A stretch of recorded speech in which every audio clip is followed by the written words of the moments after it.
Those jazz. So if you guys haven't guessed already, this is called Student Alpha in a Suitcase because it's everything that you need to know about Student Alpha in a suitcase. Isn't that wonderful? Cool. So Student Alpha is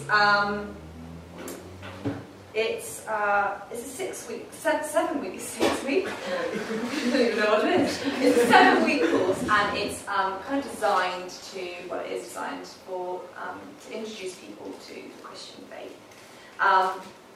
You might have heard of kind of normal alpha, which is 10 or 11 weeks long. Obviously, student alpha is very similar to that. However, it has been squeezed, squashed and spiced down from regular alpha. So what we mean by that is it's been squeezed into 7 weeks, as I said. It's been squashed down into shorter talks, and it's been spiced up with some kind of multimedia elements.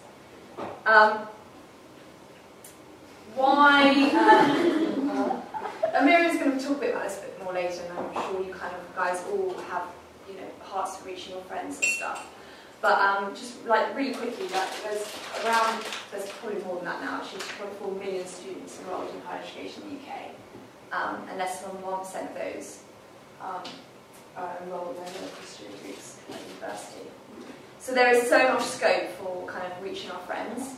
And this isn't like to scare us at all in any way. This is just to be like, come on guys, like there's all these people out there that kind of are desperate to know about Jesus. And Student Alpha is just one tool to enable people to do that. Some stats, not that you're probably that interested in, but there's quite a lot of courses running all over the world. So you're kind of part of something a lot bigger than just kind of what you're doing in your halls if you decide to run Student Alpha. There's a really simple recipe for running Alpha.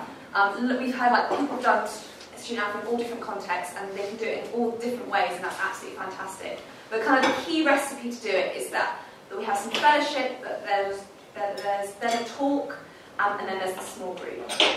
And these can kind of apply to two things. We call it Student Alpha Big and Student Alpha Small. Student Alpha Big would typically be a course that's run maybe like a hall or I don't know, in a university student union or somewhere like that, a big course with kind of food put on and kind of lots of people may be involved in that. And big course would often offer like a live speaker, just because we've got more people, it's more engaging to have someone up front talking.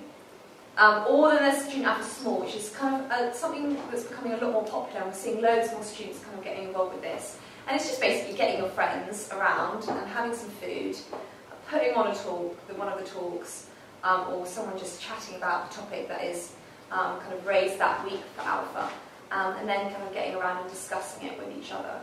And I think, this is definitely something that a lot more students are kind of becoming much more interested in doing, I think. These are the sessions, just really quickly. So I'm not going to go through them all, but obviously like really basic stuff, from like who is Jesus, obviously through to things about like what about evil and does God heal today, which is some of the topics that non-Christians might have questions about. What might my typical evening look like? Something like this. So some prayer, then obviously I said like food, some worship, and the talk and the small groups, and then finish off. Okay, cool. So back to that recipe really quickly.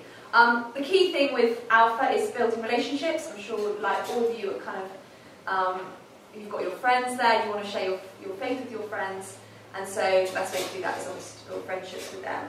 And through Alpha we just want to give people a taste of what community is about, and what it's like to be part of kind of the church. So just the key thing is to build friendships on Alpha. And food might help with that, because kind of when people come together around food, there's often like a kind of heightened sense of community. So we don't say you always have to have food with Alpha. If you can't do it, that's absolutely fine, but it might help with that. And there's loads of ways of kind of getting food. You can get food for cheap from places like Pret a Manger that give it away day for free and stuff. So it doesn't have to be like anything massive if you do decide to do food. As I just said, there's loads of kind of different ways that you can save money by getting free stuff. For some reason people love to give free stuff to students, which is amazing. Isn't that amazing? I'm so gutted I'm not a student anymore. Why is that? And then we've got the talk. And so there's a few different ways that you can do the talks if you want to do Student Alpha. So you can watch them. This is how you get to them on the website. So you can watch them there recorded. So you can just literally go online, you can stream them, or you can download them, and then they're just there on a laptop. Or you can get the DVD. Or actually, I'm not going to do that yet because it's going to come on. This is an example of one of the talks, just so you can see what it's like. What do the following people have in common? Madonna, David Beckham, and the Pope. Sounds like a joke, doesn't it? But the answer is they all wear a cross as jewellery. But have you ever stopped to think how weird that is, actually? Because the cross was a form of execution. What would you think if you saw someone wearing electric chair earrings, or lethal injection cufflinks? Or this, I borrowed this natty piece of neckwear from Nicky Gumbel, the man who made the Alpha Course what it is today. Clearly very groovy. It's a nice little gallows there, or hangman's noose. What would you think if you saw someone walking around with that? The cross was a form of execution that was so cruel that even the Romans eventually abolished it. 337 AD, in case you were wondering. Or you can do the talks live, as I said earlier, and we have all the manuscripts on the website, and alongside the manuscripts there are things called prezzies, and this is a prezzie, so it kind of like zooms around, and it kind of looks quite, makes giving a talk a bit more interesting. I'm not sure if you're finding it more interesting with me using it now, but Miriam loves it, so there you go. And this is kind of what the transcripts look like, so they're kind of split up so that you can cut things out and you can edit them yourself, and basically it's just the key contents in there for you to kind of mull over and use if you want to. And then we've got some other cool stuff as well. I like this slide. Other cool stuff. Yeah, very self-explanatory. And the first off is what's called Vox Pops. Some of you might have heard of them or seen them before, I'm sure. But basically they're short films just to kind of introduce the topic for that evening in a kind of a light-hearted, guest-friendly manner, and just to kind of get the topic of conversation out there so that people feel that they can kind of talk about anything that they want to talk about. So this is one.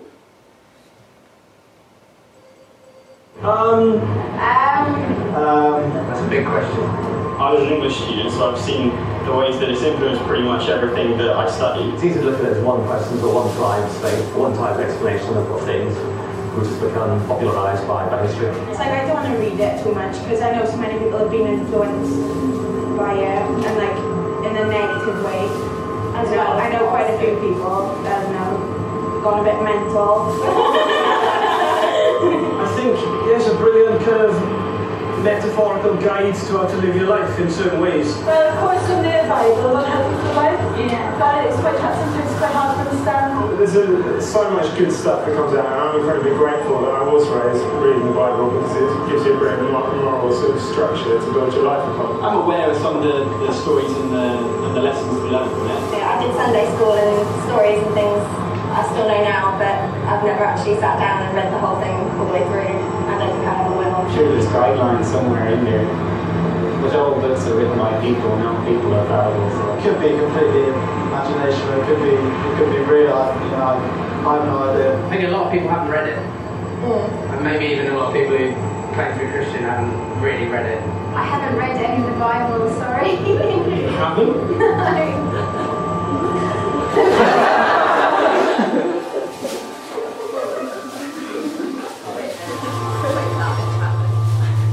Always cuts me off, and I was like,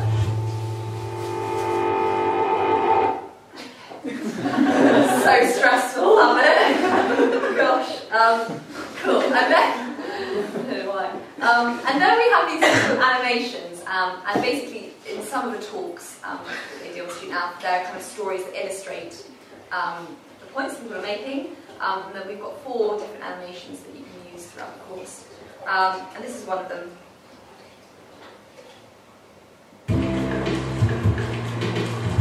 A man was walking along a beach in Mexico at low tide after a storm.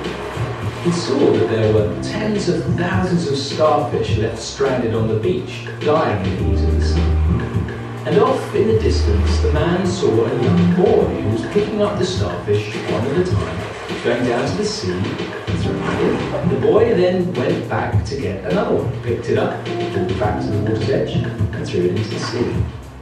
The man went up to the boy, he laughed, and he said, "Look, can't you see there were tens of thousands of starfish out here? I don't really think that what you're doing is going to make any difference." The young boy suddenly carried on, picked up another starfish, went down to the water's edge, and threw it into the sea. And then he turned to the man and he said, "Well, I bet it made a difference for that one."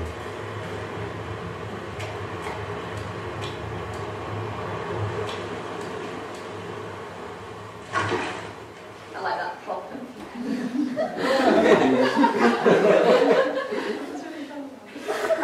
Great, so we've talked a bit about kind of the first two ingredients that make up kind of what Student App is about, kind of like the fellowship and the talk. And the third one is, which is the heart of what Student App is all about. It's a small group, and we're going to just go on to that in a minute, so I'll just leave that for now. Just really quickly, a few other bits that we want to kind of just pull up is the Alpha Day and Weekend Away. Basically, as when you saw earlier, when you went through the weeks, there are a few talks which kind of cover like the Holy Spirit. We would just really encourage, lots of people come and say to me like, "Oh, we can't do weekend away, we can't do a day away," and that's absolutely fine. I totally understand that students' lives are really busy, but I just think that the content of those talks, which is all about the Holy Spirit, it just really is a kind of time when we hear that a lot of people's faith kind of goes more from like a head thing to becoming more of a heart thing, and so it is quite important, really important to try and cover that material at some point, whatever that looks like for you. Worship and Student Alpha, again, this is nothing I get asked about all the time. Like, it's really awkward. Like, I'm in my home and I just don't want to get out my guitar and play in front of my friends. Like, again, like, it's totally up to you, whatever. But basically, with Alpha, we want to give like non-Christians a flavour of what it's like to be a Christian. And obviously, worship is a massive part of that. So whether it looks like just putting on a CD or I don't know, like just listening to some music, or just telling your friends about, you know, the fact that you do worship. That could be kind of a helpful way of getting around it. I don't know the answer to that. It's different for different contexts, and different people have lots of different creative ways of kind of thinking about how they introduce their kind of friends to what worship is all about. The venue is really important. If it's in your home, make it like the comfiest place in the world to invite people into. If it's a hall, make it a really welcoming hall. If it's a Starbucks, make sure that people, when they come in, they're not like looking around and wondering where their small group is. You know, just you want to create an experience for guests that just makes them feel so at home and so relaxed, and an environment that's just really kind of easygoing for them to be able to express anything they want to express. So just think through the venue quite a lot. And your team as well is really important, really important. So what you're doing tonight is you guys are being trained. If you did want to run a Student App eventually, this is great. You're being trained up as the team. And if you went off and got like other people involved, it's really important to kind of get them trained up and get them inspired and excited about it as well. And your team will really determine how your course runs. So you want to like make sure you pick the A team. Training, you guys have done the training, but there's also free training online, so you can go onto the Student App website and you can just watch just Jamie basically saying what I'm saying, but yeah, it's all on there for you to watch.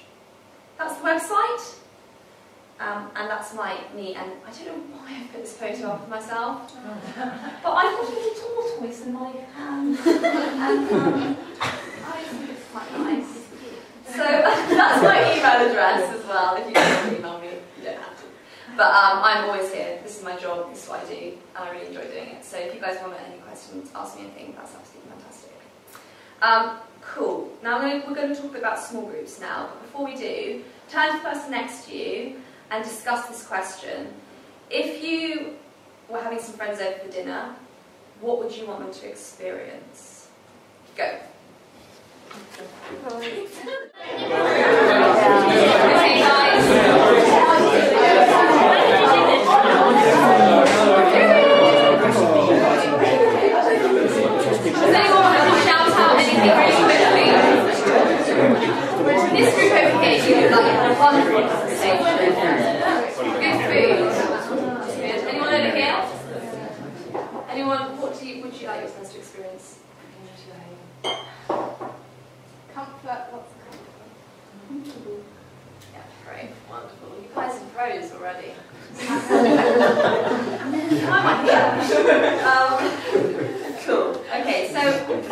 basically everything I'm talking about now is kind of what you've just been discussing briefly for that moment, but slightly expanded.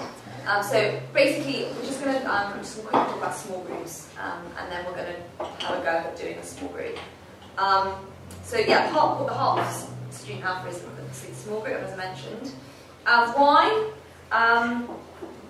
Well, I think, like it says in Matthew 18, verse 20, when 2 and 3 gather in my name, I'm there with them. And actually, there's a real special dynamic when we kind of come together around the word, and we kind of gather together. And I think Jesus like kind of modelled that small group initially himself, like with his 12 disciples. So that's kind of, when you're going into the small group setting, just kind of think of it like you are there gathering around Jesus' name, and his spirit is there with you. And I think that makes it, sometimes people go like, oh, that's pretty scary. But it's not at all, because we're just doing it with Jesus. And he's there right in the midst of it with us. There are some aims of the small group, and the 6 key aims. I'm just going to quickly whiz through them.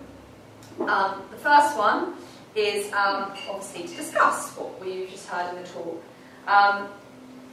You will definitely go off on a tangent at some points, but that's absolutely fine. You're there to kind of you're there to try and keep the subject, the conversation on the subject that's being spoken on that evening. And as the host, as the person leading the small group, it's not like kind of like a teacher-pupil dynamic. You're not there telling people what to think or what to feel or whatever. You're just basically there to be a host or a helper. So there's hosts and helpers within the group. The host, much better word to use than leader, because as you've been talking about, you're hosting people. You want it to be like you're hosting people in your home. And yeah, so in practical sense, that just making sure that everyone feels really included, that the seat, if you're in a small group setting, that everyone can see each other, and if you're going to use Bibles that evening, there's things, Bibles to hand, and things like that. So, and also, it's quite nice to have like tea and coffee. I think people often feel more comfortable if they're holding something in their hands. So that might be something you want to think about doing. And the helpers are there just to be kind of an encouragement. It's best if the helpers don't speak, because then it just gives the guests more of an opportunity to speak themselves. Obviously they can speak, they're not like mutes.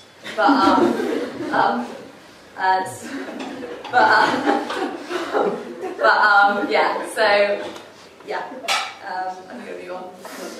Keep time as well with a small group. If you run on for hours and hours, guests might not want to come back the following week, because they might be like, well, I need to get home by that point. I wasn't home by that point last week, so why would I come again this week? So you just want to make sure that you're respecting your guests in every way, and keeping to time is a key one. A key thing again, make sure that you're listening to your guests. I know it sounds really obvious, but sometimes you can kind of like nod and pretend that you're listening, but not actually be listening. And there's a saying that says most people are not willing to listen unless they've first been heard. I think that's really true.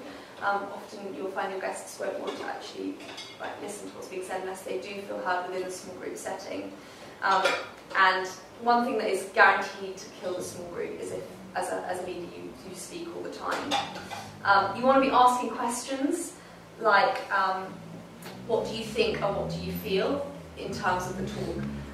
And this is because you'll have different types of thinkers within your group. You'll have like quite logical people who think quite logically, which is obviously what you think kind of appeals more to them, and you have people who more instinctive people, like listen to their gut, and so what do you feel will appeal more to them.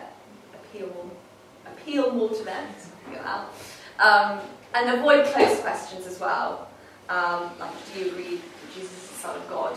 I mean, you're going to get yes or no answers, and it's not going to, the conversation isn't going to continue much further than no, I don't. Oh yes, praise the Lord. Oh yes! Yes!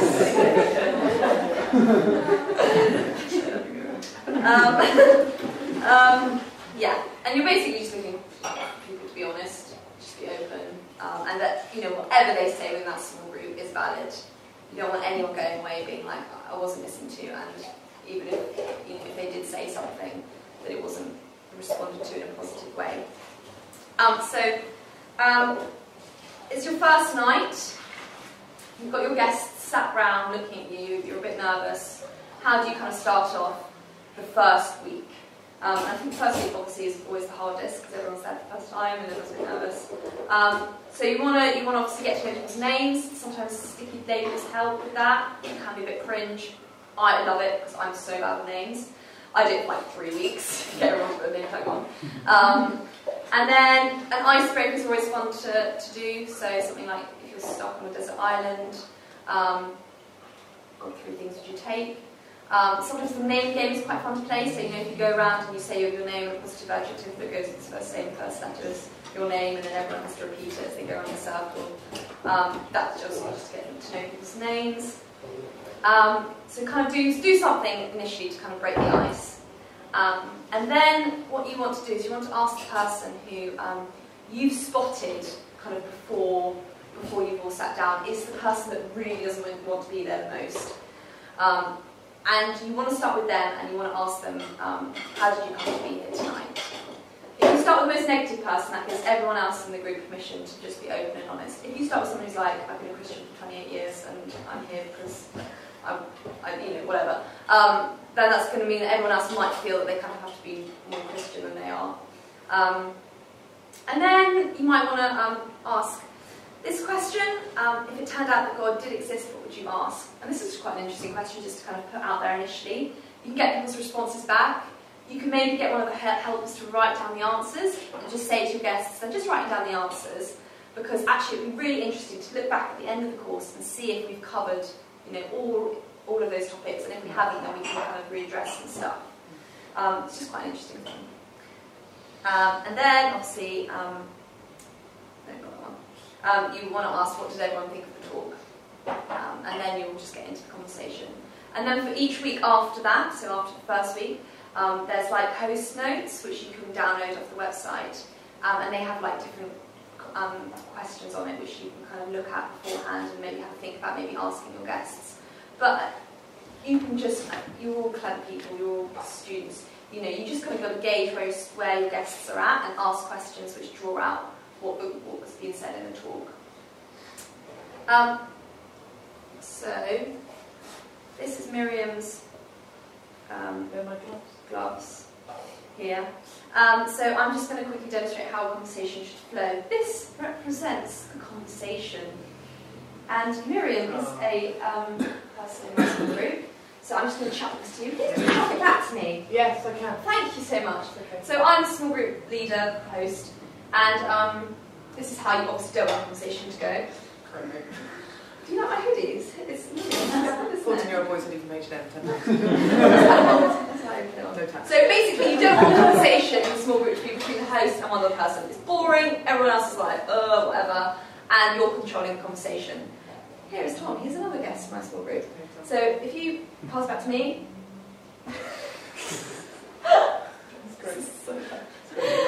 Yeah. So again, myself, I'm controlling the conversation. There's 3 of us within the conversation. As a small group host, I'm doing a really bad job because basically I'm controlling what the conversation is doing. What you really want is over there, over there. Come back to me at some point. That's fine. That's good. Then come back to me, and then I push it off again. Whatever. So you see what I mean? Like you can come back to the small group host at some points, but if the small group host is controlling the conversation, it's not working, and people aren't. Not everyone's getting a chance to have this. And people will just get kind of a bit bored by the whole thing. So yeah, the key takeaway point from that is like, don't get caught holding the ball as the small group host. Keep pushing it away. Keep saying, what does everyone else think? Yeah, obviously if there are some technical like things like where's the loo, and you don't go, well, what does everyone else think? You can at some point answer questions, but try to kind of keep the conversation flowing and away from you. Okay, really quickly, the other aims of the small group is to introduce your guests to the Bible. You might want to, on the week to do with the Bible, you might want to do like model a Bible study with them, and just kind of open up the Bible, say to them, what do you guys think about this? And then you might want to ask these 3 questions. What does it say? What does it mean? How can it apply to my life? You might get some wacky answers when it comes to the Bible. That's kind of when people start to say, well, what about this and what about this? And if you get any weird and wacky things that people say and you're like, oh gosh, that's really not right, don't say that. Don't say that in the small group, because if you put them down in front of everyone else, they probably won't come back the following week. The key answer is just to go, how interesting. Because they're hearing, oh, I'm interesting. Obviously, that's not maybe what you're thinking, but it's, you know, you're not lying. It is interesting that they have commented on that, but then you can keep the conversation flowing, maybe in another direction. Another aim of the small group is to help your guests learn to pray together. We would say it's probably not best not to kind of say grace before dinner, just because that can really terrify guests initially. Like, you could maybe say it a few weeks in, but just gauge where your guests are at. Like, whatever you think is best for them, and just show them that prayer is. I don't know why there's a squirrel there. Just show them that it's really easy to do. You want your guests to be like, if on the week with prayer, if you model prayer, so you'd be like, God, thank you so much for this small group. Amen. You want your guests to think, oh, I could do that. That's so easy. You don't want them to come away being like, gosh, prayer feels it's a really scary thing. You want them to just be like, oh, I could definitely do better than that. And then hopefully maybe they'll go and try it for themselves when they get home. Again, like, obviously I've mentioned it earlier, like developing lasting friendships. John Wimber said, people come to church for many reasons and they stay for only one, that's the friendships they make.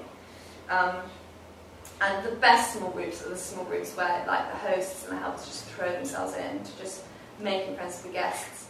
That doesn't mean kind of stalking them. It just means making friends with them and just loving them. Because making friends is a powerful witness. I like those gentlemen. They look really friendly.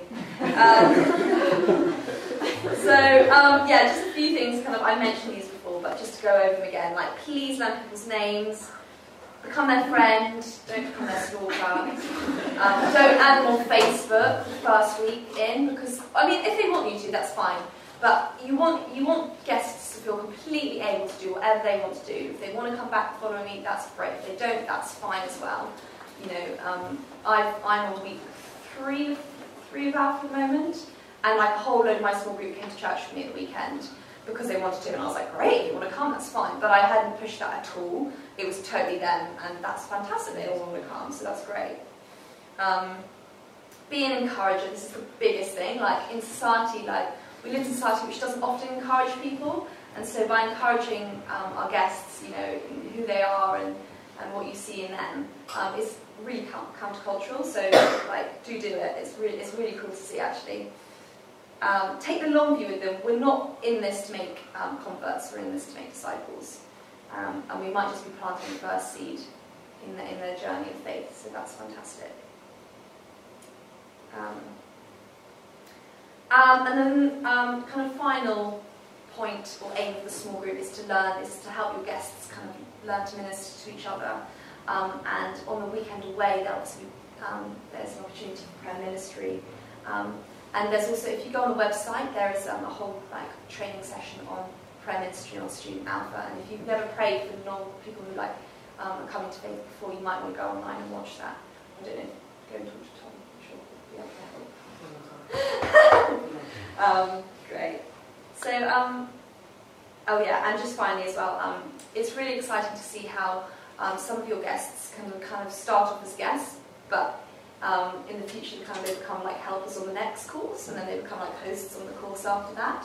So just have that in mind when you're kind of doing your small groups. That, you know, spot the people that you think, oh great, you know, next time around I'll ask them to come along and maybe be a helper and then a host.